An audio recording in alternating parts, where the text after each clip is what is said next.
General Hospital spoilers reveal that Willow and Drew finally stepped into the kind of honeymoon they had once whispered about as if it were an impossible dream. A fragile fantasy drifting just beyond their reach after months of chaos, trauma, and hidden fractures that both of them tried so desperately to ignore. They had chosen a secluded destination far from Port Charles, a place drenched in sunlight and salt water, believing distance alone might grant them the ability to breathe again. For the first time in a long while, Willow felt as though life was loosening its grip on her.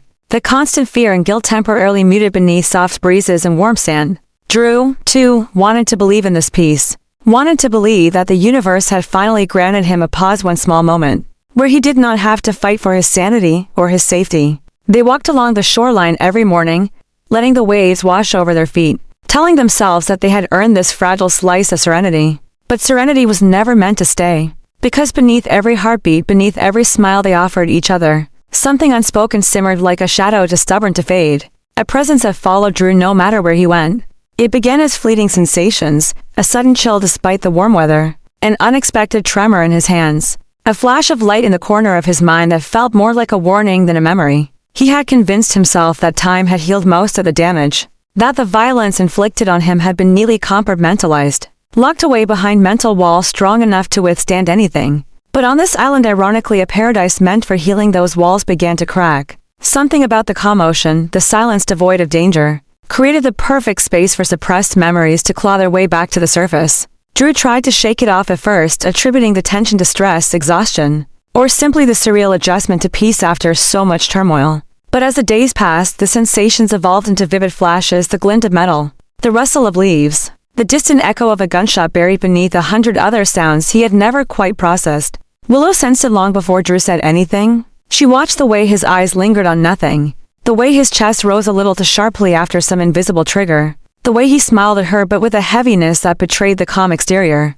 Her heart tightened every time she saw it, because she knew exactly what his mind was inching toward. Even if he did not consciously recognize it yet, she had begged, even that the truth would remain forever buried, that the fragments of that night would remain too chaotic, too distorted by shock, for Drew to ever piece them back together. But guilt had a pulse, and hers had never stopped beating. Even when she forced herself to believe the lie that she could move on, that she could build something new with the man she had nearly destroyed. Every time she touched his hand, a dread rippled through her, as if her fingers might awaken something she was not ready to face. One evening, as the sky bled into shades of orange and crimson, Drew stood alone on the balcony of their suite, staring out at the horizon. Willow approached him slowly, feeling the shift in the air long before she reached him. He was too still, too silent, as if the world around him had paused just to allow something inside him to unravel. She reached for him, but the moment her hand grazed his arm, Drew's body jolted as though struck by lightning. A wave of memory far sharper than any before ripped through him,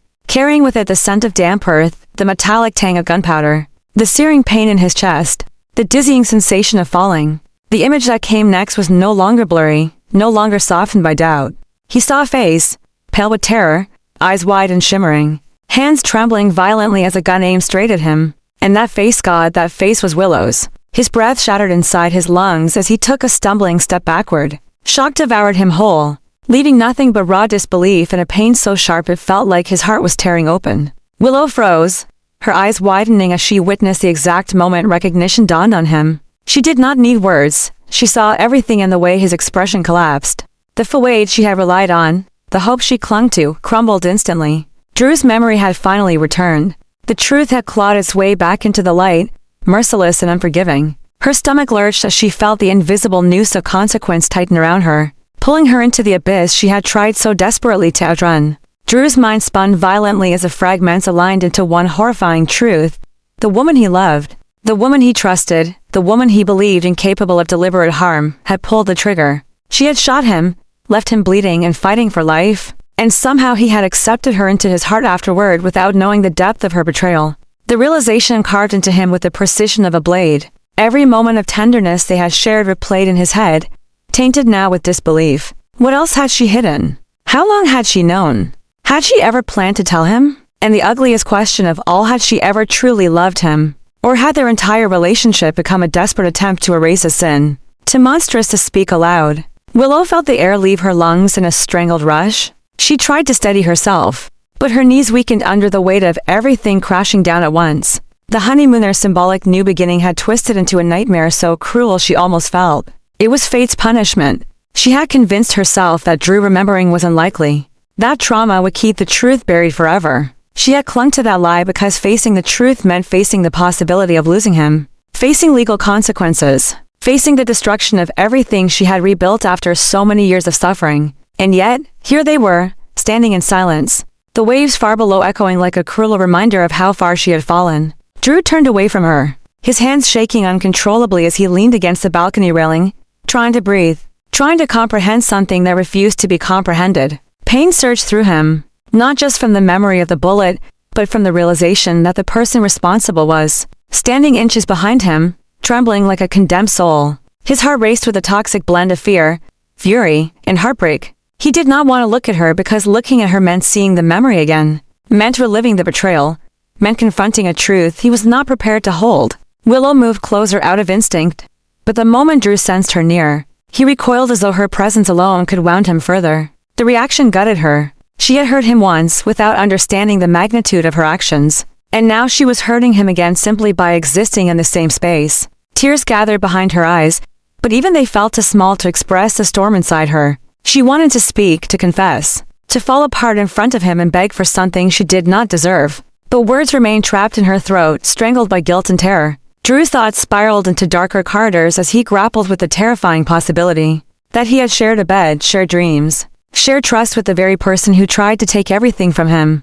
His heart throbbed painfully, wrestling between the man who loved her and the man who now feared what she was capable of. The memory played again and again in his mind, the shock in her eyes, the recoil of the gun, the burning pain as his body hit the ground. He had never imagined that the greatest threat to him would come from the person he believed safest. In that moment, the innocence of their honeymoon was destroyed, stripped of all warmth and replaced with an icy dread. Willow felt it to the shift, the irreversible break, the collapse of something sacred. She could feel Drew slipping away from her emotionally, retreating into a place where she could not follow, a place she had created through her own choices, her own silence, her own inability to confront the truth sooner. She knew he was not just shocked, he was traumatized, betrayed, and horrified beyond words. Night fell, but neither of them moved. The silence between them grew heavier, thicker, suffocating. Drew felt consumed by an obsession forming inside him, a new fear that Willow was not the woman he believed her to be. Willow felt consumed by a dread that this was only the beginning, that Drew's memory returning would unleash consequences far beyond heartbreak. Their honeymoon, once a symbol of hope, had become a battlefield, and the war was only beginning. The moment Drew's memory surged back with brutal clarity, the world between him and Willow collapsed into an abyss so vast it felt impossible to cross. Yet Drew said nothing. His silence thickened around them like a poisonous fog, chilling the air of their once idyllic honeymoon suite, and turning every second into a study of what fear feels like when it is shared by two people, for entirely different reasons. Willow believed Drew was quiet because he was hurt, because he was processing, because he was struggling to understand how the woman he loved could have been the one to pull the trigger. But Drew's silence was no longer the silence of a broken man. It was the silence of a man who was starting to think, starting to angle,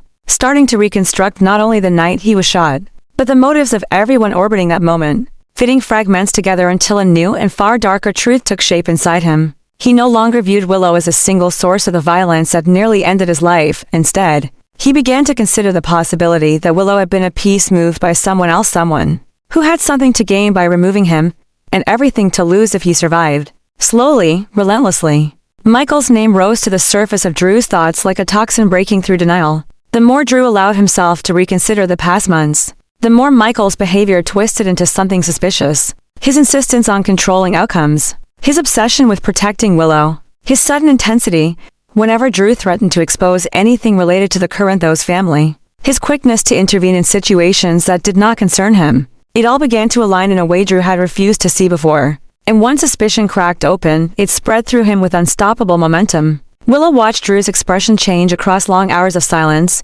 but she misread every shift. She saw devastation where there was cold analysis. She saw heartbreak where there was rising fury. She saw confusion where there was sharpened clarity. Her guilt tangled around her like barbed wire, cutting deeper with every quiet breath he took. She wanted him to speak so she could apologize, explain, cry, beg, anything that would break the tension, anything that would stop the spiraling dread inside her, but Drew's stillness was absolute. It pinned her in place, suffocating, merciless, and far more terrifying than if he had screamed. Because silence meant he was thinking, and thinking meant he was remembering, calculating, rearranging the truth into something she no longer had control over. Drew began tracing Michael's fingerprints across moments that had seemed ordinary at the time. The way Michael had hovered near Willow during the months after the shooting. The way he always insisted on being the one to bring her news from the courthouse. The way his expression tightened whenever Drew entered a room unexpectedly. Drew remembered the tone Michael used whenever Willow was in a fragile state. As if he was not merely comforting her but shaping her emotional responses, nudging her psychology, controlling what she believed and what she did not. Drew realized with a creeping horror that Michael was always the first to defend Willow's innocence. Always the first to dismiss any inconsistencies in the case. Always the first to redirect attention away from her mental fog during the night of the shooting. It was too convenient, too deliberate, too protective in a way that felt less like compassion and more like fear. And Drew understood something that made his pulse throb with a new, dangerous purpose. If Willow fell, Michael would fall with her. If Drew pushed Willow to her breaking point, Michael would face charges that would crush him. With one confession truthful or coarse, Michael could be destroyed. Drew's mind hardened around that possibility like iron cooling into a blade. He would not confront Willow in anger. He would not reveal how much he remembered. Instead, he would watch her, steady her, push her subtly, quietly, until she slipped. Until she revealed the missing pieces, until she led him straight to Michael's throat. His silence became a trap, and Willow walked closer to it with every trembling step she took. That night, the atmosphere in their honeymoon suite shifted into something predatory. Willow felt it before she understood it. Drew moved with a deliberate calm, his gestures to smooth, to controlled, as if he had locked away every emotion and replaced them with intent.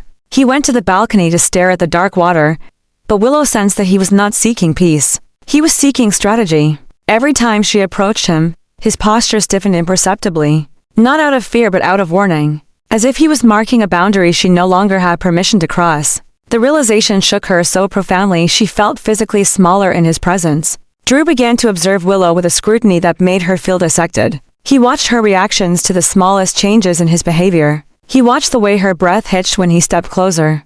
The way panic flickered in her eyes when he turned away without a word. The way her hands trembled as she cleaned up dishes she barely touched. Each response confirmed what he needed to know.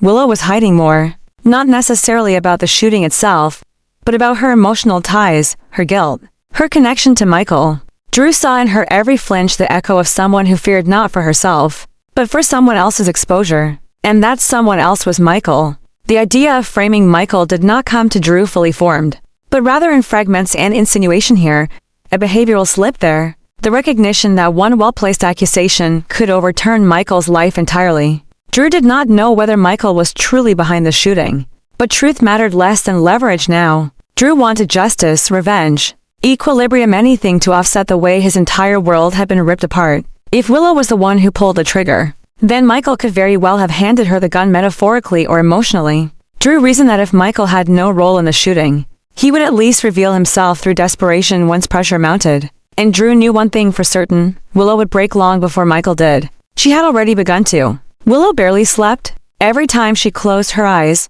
she imagined Drew getting up in the middle of the night, walking to the phone, calling someone back home, or worse, planning something that would end her life as she knew it. Her own mind became a prison, replaying the fragmented memory she had tried so hard to suppress. The memory of the gun in her hands, the terror in her chest, the sound of the bullet leaving the chamber. She did not know how much Drew remembered, but his coldness told her everything she needed to fear. She sensed him slipping away, not emotionally but morally, stepping into a darkness she had never seen in him before. She sensed that something inside him had snapped and reassembled into a shape with sharp edges. And she was right. On the third night of their trip, Drew sat in silence at the small table in their suite, staring at Willow with a blankness that felt like judgment. Willow stood across the room, feeling as though the floor beneath her might collapse at any second. Without speaking, Drew took out his phone, turned it over in his hand, and placed it face up on the table deliberately, letting the gesture hang in the air like a threat. Willow's heart slammed into her ribs. She understood the implication instantly. It wasn't what he said, it was what he didn't need to say. He could make a call. He could expose her. He could end everything.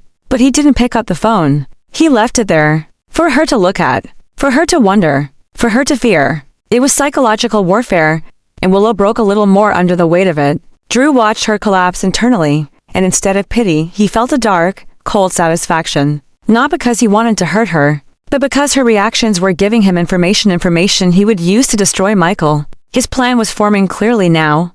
Pressure Willow until she crumbled. Then use that collapse as a weapon against a man he now believed had orchestrated everything. Their honeymoon had become a staging ground for a quiet war. One that Willow didn't know how to fight and Drew didn't intend to lose. The sunlit paradise around them rotted into a backdrop for paranoia, fear and silent vengeance. And as Drew's plan solidified, Willow sensed the beginning of a disaster far worse than the night she fired the gun at disaster in, which Drew was no longer the victim, but the architect, and she was the first piece he intended to sacrifice. Drew's silence slowly transformed from something heavy into something suffocating, and then into something far more sinister: control. It was subtle at first, the way he withheld affection, withheld expression, withheld answers, as if every quiet second was another link in a chain he was wrapping around Willow. She felt it tightening day by day, turning their honeymoon into a psychological prison she could not escape from, a place where each breath tasted of fear and unsaid truths. Drew had discovered a secret, something dark, something destructive, something Willow never imagined he would find, and he held it like a knife concealed behind his calm exterior. He didn't need to shout, didn't need to threaten, didn't need to accuse.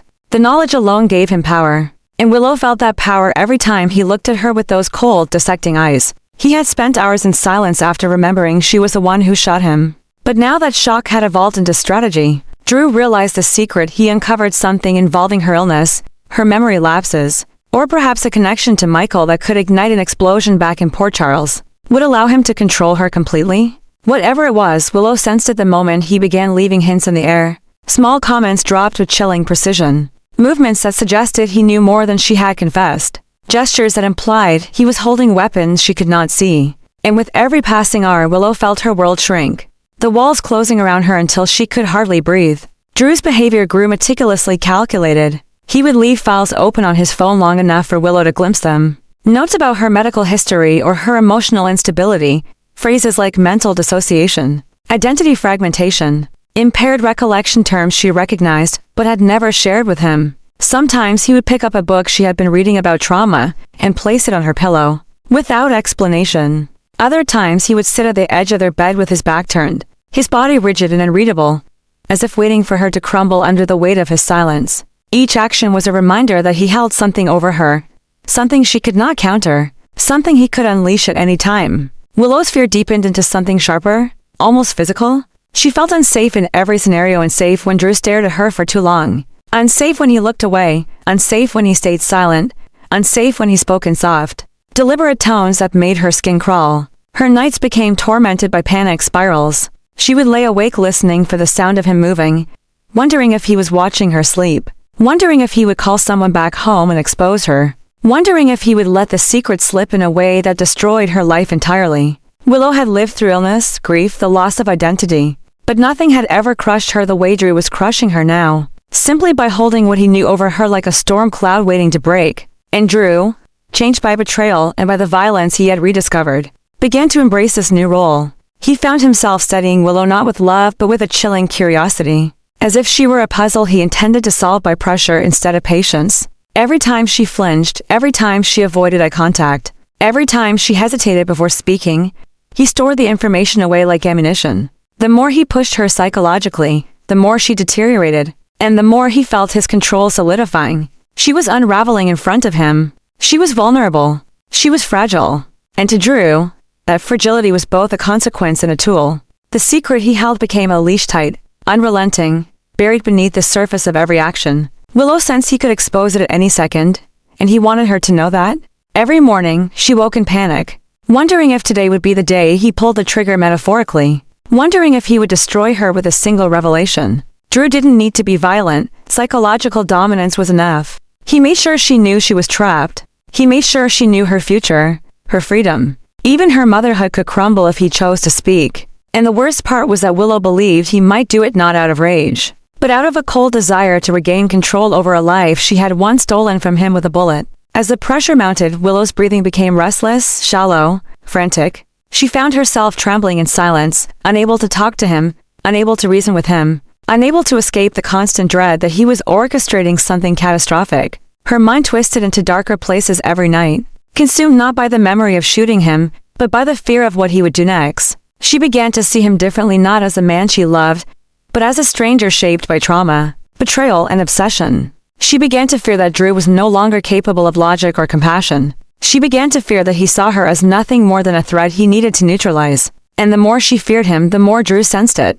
He savored that fear, using it as proof that his control was working. He wanted her unsettled. He wanted her pliable. He wanted her desperate enough that when he finally pushed her to confess something, whether true or constructed, she would break completely. His silence became his most effective weapon, and he wielded it with precision. Willow could not escape him, and with each passing day, her mind spiraled deeper into terror. She saw the shadows differently. She saw her own hands differently. She saw her own reflection as someone she could barely recognize. Drew had turned her into a version of herself she never thought she would become: cornered, paranoid, fragile, and dangerously close to losing control. The terrifying truth was this: Willow was beginning to feel like she was back in the moment. She first pulled the trigger. The same panic, the same confusion, the same feeling of being pushed by forces she could not articulate. And that terrified her more than anything because she knew what she was capable of in that state. She had done it once. She could do it again. The thought kept creeping into her mind like a whispered threat: if Drew pushed her too far, if he continued to imprison her with fear, if he tried to expose her or use her guilt to destroy Michael, she might snap. Fear has a way of twisting reality, and under unbearable pressure, Willow's mind began to warp. She started seeing Drew not only as a threat to her freedom, but as a threat to her life. She started imagining him turning her in, taking her children, ruining everything she had fought to preserve. And the darker part of her mind, the part buried under trauma and survival instinct, began presenting her with a horrifying possibility. She might have to defend herself again. Drew had awakened something in her, something she wished she had never discovered the first time. He had cornered her emotionally, suffocated her psychologically, dragged her into a mental state of desperation so intense that her body remembered what it felt like to pull the trigger. She didn't want to be that person. She didn't want to repeat the past. But fear is an animal, and when it is cornered, it strikes. Willow began to tremble, not only because she feared Drew would expose her, but because she feared she might do something unspeakable again if he kept tightening the leash. If he kept using the secret he discovered to break her. The thought lodged itself into her mind like a seed of horror,